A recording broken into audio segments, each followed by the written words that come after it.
biasanya mekanismenya kalau yang mudah dilihat itu di bednya, jadi bukan yang saltation tapi bed load. Nah ini tadi yang di sini nggak kena air, jadi dia kayak separuh rusak kan, yang di atas itu, yang di sebelah sananya dia hilang. Nah dalam mengukur beberapa pengukurannya itu kan paling mudah itu Anda menghitung antara wavelength itu satu kali ripple. Anda menghitungnya sebenarnya bebas, paling gampang itu adalah puncak ke puncak. Tapi Anda harus tahu kalau ripple itu sebenarnya mulainya adalah dari lembah ke lembah. Jadi kalau Anda menghitung misalkan ya, ini Anda punya puncak ke puncak, ini boleh Anda hitung satu panjangnya berapa. Tapi sebenarnya yang Anda hitung tuh harusnya ini dan ini nantinya. Lembah-lembah. Ya, jadi lembah ke lembah. Cantik ya, cantiknya. Sebenarnya kalau Anda menghitung puncak ke puncak itu nanti yang bagian curamnya itu milik ripple yang lain, kemudian bagian yang landainya itu miliknya ripple yang lain sebenarnya. Tapi nggak apa-apa, di dalam pengukurannya itu boleh-boleh aja. Dalam satu wavelength itu Anda ngitungnya lembah ke lembah atau puncak ke puncak. Cuman paling gampang perhitungannya itu biasanya puncak ke puncak. Nah kemudian kalau dalam menghitung ini sayangnya ripple-nya tuh sangat sangat kecil, jadi mungkin Anda agak susah untuk melihat tingginya berapa. Tapi kalau puncak ke puncaknya relatif gampang. Jadi misalkan seperti ini puncak ke puncak gitu ya. 5 cm lah ya. Mungkin kira-kira 5 apa 6 cm. Kalau tingginya mungkin hanya beberapa milimeter. Nah nanti bisa didetek di pengukuran ripple index itu biasanya nilai yang Anda dapatkan itu tergolong ke mana gelombang atau arus. Nah kemudian, ini bagusnya kalau di ripple itu jarang yang dia paralel, jadi kemana-mana kalian ketemu biasanya dia akan terputus di suatu di suatu tempat. Misalnya seperti ini, nanti dia hilang di sini gabung dengan yang ini. Itu biasanya tergantung dari mekanismenya. Walaupun mekanismenya lambat seperti ini, ternyata dia bisa menyebabkan paralelisme itu nggak berjalan bagus. Semakin deras arusnya, velocity-nya semakin sama.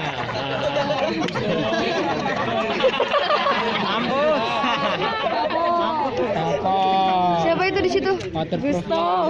Saya ya bahasa ternyata ya. Nah nanti dengan arus kecil seperti ini aja ternyata paralelnya nggak selalu terbentuk bagus, apalagi kalau tadi misalkan akhirnya angin, biasanya dia banyak turbulen, itu akan lebih membuat ripple-nya menjadi kompleks. Jadi jarang Anda menemukan yang benar-benar dari sana ke sana tuh kelihatan terus. Nanti itu ada impact-nya terhadap struktur sedimen yang Anda dapatkan. Kalau ini Anda keduk, itu biasanya kalau bentukan seperti ini masih cukup paralel, nanti biasanya dia akan bentuknya planar. Jadi crossbed-nya planar. Tapi kalau di dun sana biasanya dia gampang hilang gitu ya, nggak terlalu paralel. Begitu kamu keduk nanti bentuknya akan seperti trough crossbed. Biasanya itu berefek ke velocity atau turbulensi yang lebih banyak. Itu akan menghasilkan tipikal trough crossbed. Nah kemudian kalau cara perhitungannya, kalau kalian lihat di buku itu, kalau paralelism index biasanya yang dipakai yang kalau nggak salah yang nomor 2. Jadi Anda cuma menghitung L rata-rata, L max dan L min. L max dan L min itu kalau Anda ketemu satu ripple, satu puncak ke puncak ini, Anda trace ke kiri ke kanannya sampai Anda melihat berapa yang paling pendek jarak antara puncak ke puncak dan berapa yang paling jauh dalam satu ripple yang sama. Nggak boleh beda ripple. Jadi ini ke sana. Nah nanti Anda akan punya nilai L max ya, mestinya lebih besar dibandingkan dengan L min. Nanti semua itu akan kalian jumlah, kemudian kalian bikin average-nya, nanti akan ketemu L upper score. Jadi kalau ada di situ ada L upper score, lumayan lah.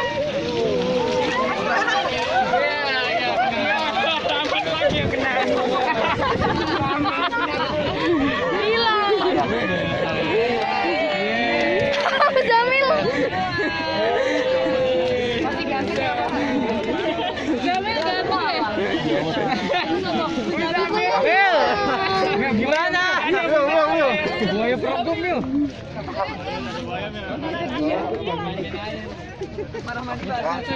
Ya ini tanggung jawab lah. Nanti kalian tanggung jawab apa namanya ngeringin sepatu saya. Siap dijemurin di HM aja, Pak. Nah coba kalau kalian lihat ini yang baru, dia harusnya lebih keras. Kalau anda lihat ripple-nya yang terbentuk kan beda. Coba jadi Lebih gede-gede. gede-gede dan lebih Lebar. sulit untuk melihat continuity-nya kan. Nah kalau semakin keras nanti tipikalnya akan seperti itu. Nah yang lain tadi begitu anda ketemu L-Max L-Min, jadi anda mengukur puncak ke puncak, puncak yang paling pendek kemudian puncak yang paling jauh. Datang lagi. Anda bisa ngitung lainnya itu adalah straightness index. Jadi straightness index itu nanti juga fungsinya Anda bisa melihat tipikalnya dia itu planar apa cenderung trough di dalam cross sectionnya. Atau kalau dari atas seperti ini nanti kalau dia kurvnya tuh cukup besar, nanti dia akan punya nilai straightness index yang rendah. Contohnya kalau yang baru ini, maka Anda akan bisa melihat dia tuh sangat apa namanya curve, jadi sangat cembung. Kemudian Anda bandingkan dengan straightnya, lurusnya berapa. Kalau Anda bandingkan nanti namanya CC gitu kan. Kalau yang apa curve itu C besar, C kecil, CC. Nanti Anda bagi dengan straightnya berapa dalam satu titik ke titik yang sama. Jadi misalkan seperti ini, curve-nya Anda hitung biasanya pakai, kalau kalian bawa biasanya pakai raffia gitu kan, supaya bisa pas. Tali kendur. Atau tali kendur boleh. Nanti dilurusin, kemudian dilihat di penggaris berapa nilainya. Kemudian yang lurus ya tinggal Anda luruskan aja nilainya berapa. Mestinya akan lebih besar yang CC, pastinya lah. Kalau sama berarti Anda punya ripple yang straight. Nah itu nanti setiap tipikal apa namanya proses deposisional seperti arus ataupun gelombang itu akan punya model yang berbeda. Nah satu lagi saya yang lupa tadi, sebenarnya ripple simetri. Nah ripple simetri itu kalau Anda dari awal sudah kelihatan nggak bisa membedakan mana yang lee side dan straw side. Nah itu Anda bandingkan lembah dari puncak kiri kanannya seperti apa. Kalau misalkan nilainya hampir mirip, berarti dia akan terdiri dari dua arus yang mempengaruhinya. Tapi kalau satu aja, biasanya dia akan condong ke satu nilai yang curamnya gitu ya. Nah kalau Anda lihat di sini tadi, dia akan lebih malah nggak simetris. Kalau saya lihat tadi malah cukup curam. Jadi Anda jelas bisa membedakan mana yang lee side-nya dan mana straw side-nya. Nah kalau Anda ukur nanti akan ketemu berapa nilainya. Nah kalau besar biasanya akan berhubungan dengan tipikal-tipikal yang nggak simetris, biasanya arus, karena arus itu lebih ke arah satu arah. Tapi kalau gelombang misalkan kalian ke pantainya, itu biasanya dia akan punya tipikal oscillation. Kadang-kadang kalau osilasi atau asimetri itu nggak hanya straight seperti ini, jadi Anda tahu modelnya seperti ini, tapi kadang-kadang dia bentuknya seperti shape star, jadi bisa macam-macam arahnya, tuh bisa ke sana atau bisa ke sana. Anda akan bingung, wah ini mana lee side-nya, mana straw side-nya, kok ada arah yang ripple-nya ke sana, ada ripple-nya ke sana. Itu biasanya typical wave. Karena wave itu kan nggak mesti Anda tuh mendapatkannya mesti utara selatan gitu kan. Dia pasti kadang-kadang utara selatan, lama-lama mungkin musim tertentu dia miring, kemudian musim tertentu dia balik lagi. Itu menyebabkan dia punya beberapa variasi apa namanya bentukan dari ripple-nya. Tapi kalau arus seperti ini biasanya cenderung dia punya satu arah. Nah Anda bisa ngitung sebenarnya di dalam sedimentologi nantinya ya, yang Anda dapatkan di dalam batuan itu kan crossbed-nya. Atau kalau Anda beruntung Anda bisa ketemu batas lapisan pas bentukan ripple-nya, tapi menurut saya itu jarang. Salah satu contoh yang pernah saya temukan itu di Ngerayong, itu ada emang satu batas lapisan atasnya itu Anda bisa ngelihat ripple marknya. Tapi rata-rata yang Anda temukan itu biasanya tebing, kemudian apa namanya yang Anda lihat itu kan lebih ke arah crossnya gitu ya. Anda akan jarang lihat perlapisan di dalam apa namanya bentukan di bidangnya, sehingga yang Anda ukur akhirnya adalah crossbed-nya biasanya. Cuman kalau crossbed karena dia 2 dimensi, Anda masih punya kecenderungan validitas yang nggak bagus. Misalkan kalau Anda punya satu lapisan seperti ini, miringnya ini seperti ini, karena Anda melihatnya bentukannya seperti ini kan, ini masih bisa ke sana atau masih bisa ke sana. Jadi kemungkinannya masih besar. Paling bagus memang kalau Anda dapatkan modelnya pas di bidang perlapisannya. Cuman ya itu tadi, kalau di Indonesia yang pernah saya temui cuma di Ngerayong. Kalau di tempat lain rata-rata ya tebing aja, kalau enggak ya udah ditanami rumput-rumputan. Jadi agak susah ngelihatnya. Oke, ada yang ditanyakan? Proses seperti ini terjadi juga di masa lalu, jadi ya yang kita pelajari sekarang ini akan ada juga di dalam batuan sedimen yang Anda temui, asalkan lingkungan pengendapannya sama. Kalau Anda berbicara misalkan lodcast, dia nggak akan terbentuk di tipikal yang seperti ini, gitu kan? Nggak ada beban sedimen yang tiba-tiba datang yang membuat dia mengalami deformasi membentuk katakanlah flame structure atau lodcast.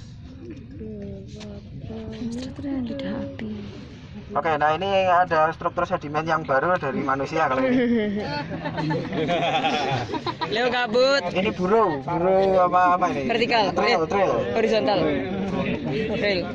Apalagi kalau ada tulisannya apa love siapa? Eko Desi.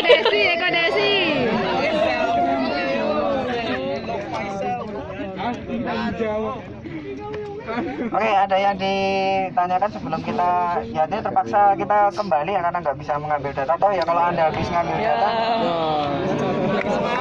alasan ini kalian nih sebenarnya.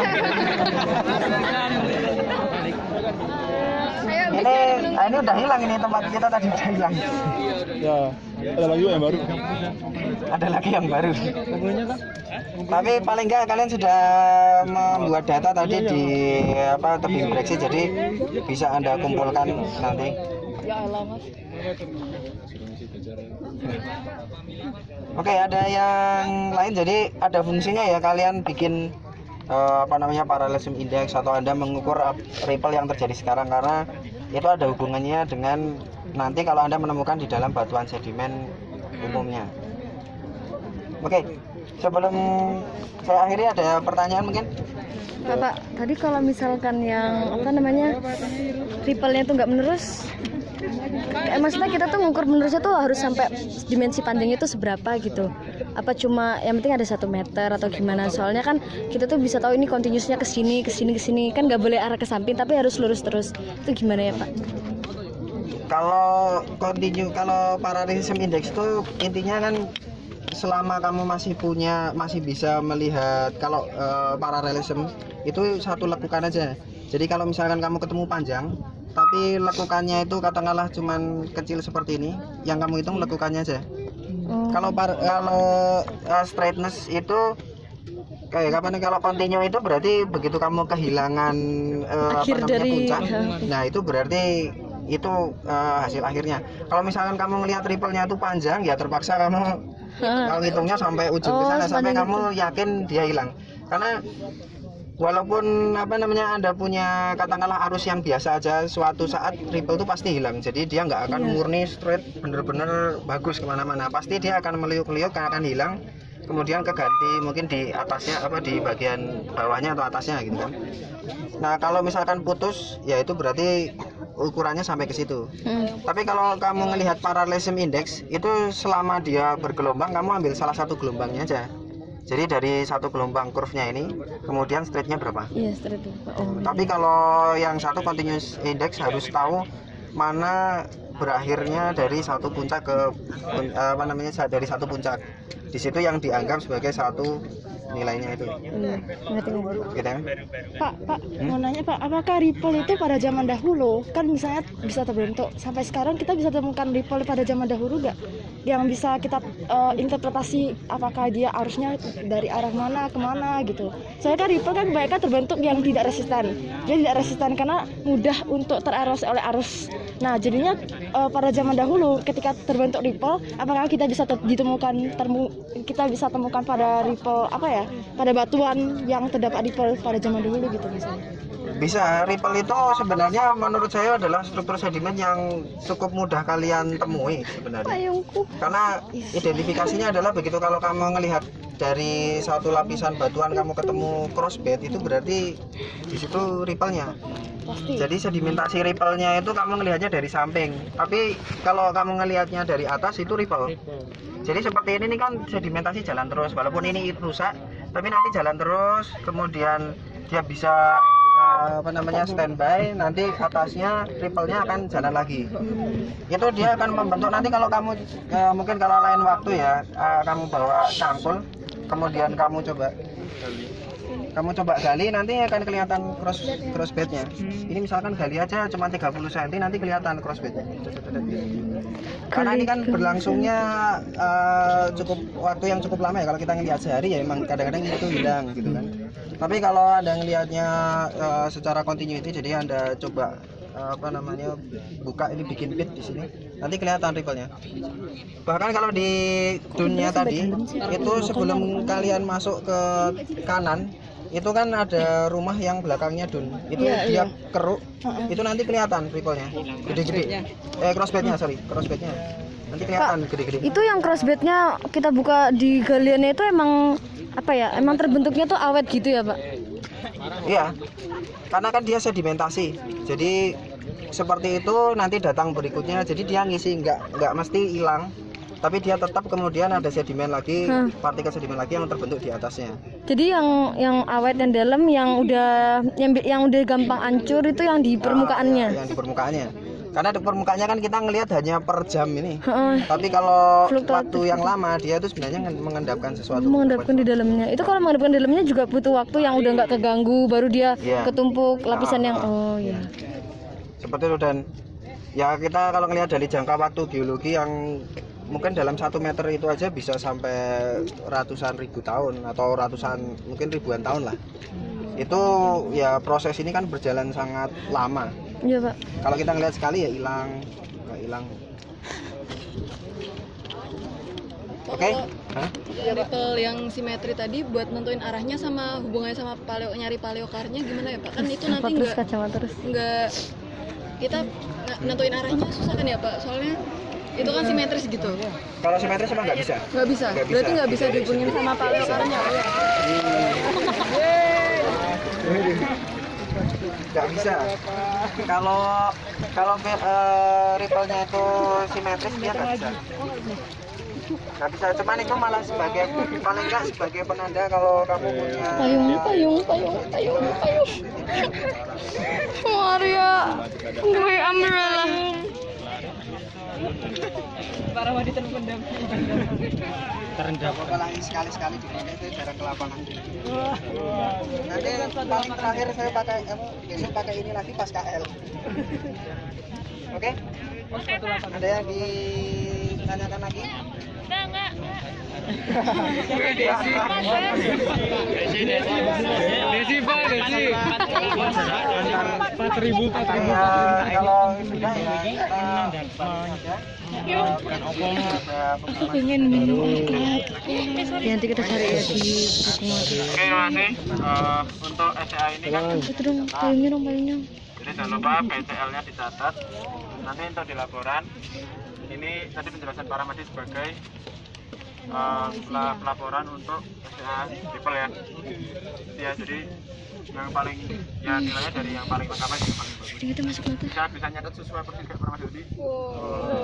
Di komanya juga sampai ngomong ke pendengar. Sini ikutan. Itu ya. Sekarang langsung masuk bis aja. Kita ada panas. Emang kata bapaknya apa? Kita pulang ya. Jangan lupa BCA-nya nanti setelah sampai kamu dikumpulkan. Disuruh cetak apa sama dia. Jadi ini susu lagi. SCA ini ditulis juga ya. Jadi SCA sudah ganti sama yang ini. Baca kita dulu ya, kita ada Oke, kita kasih waktu 10